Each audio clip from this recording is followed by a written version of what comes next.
বাংলাদেশের চলচ্চিত্র জগতের রাজপুত্র ছিলেন মহানায়ক সালমান শাহ। মৃত্যুর ২০ বছর পরও ভক্তদের মনে আজও তিনি জায়গা করে আছেন। সালমান শাহর স্টাইল আজও সর্বত্র জনপ্রিয়। এজন্যই তো আজও লক্ষ লক্ষ ভক্ত সালমান শাহকে অনুকরণ করেন। তার অভিনীত ছবিগুলো আজও দর্শকরা বারবার দেখতে পছন্দ করেন। কিছুদিন আগে স্ত্রী সামিরাকে লেখা সালমান শাহর সর্বশেষ চিঠি তার এক ভক্ত প্রকাশ করেন।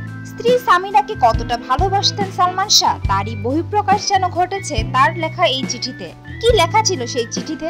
সালমান শাহর ভক্তদের জন্য চিঠিটি প্রকাশ করা হলো। চিঠিতে সালমান লিখেছেন, আমার গৃহলক্ষ্মী, আমি জানি না তোমাকে কতটুকু সুখী করতে পেরেছি, তবে সারাক্ষণই আমার চেষ্টা থাকে তোমাকে খুশি করার। তোমাকেও আমার সাথে আজ ৩ বছর ধরে অনেক কষ্ট পেতে হচ্ছে, তবে যে স্বপ্ন তুমি আমাকে নিয়ে দেখেছিলে জানি না তার কতটুকু আমি সত্যি করতে পেরেছি। আমার অনিচ্ছাকৃতভাবে অসুস্থতার জন্য অনেক ইচ্ছা পূর্ণ করতে পারলাম না, তবে আশা করব অগ্রিম দেয়া উপহার এই বিশেষ দিনের কথা মনে করিয়ে দিবে। বিনোদন জগতের আরো নিত্য নতুন খবর জানতে আমাদের চ্যানেলটি সাবস্ক্রাইব করতে ভুলবেন না। লাইক, কমেন্ট, শেয়ার করে সঙ্গেই থাকুন।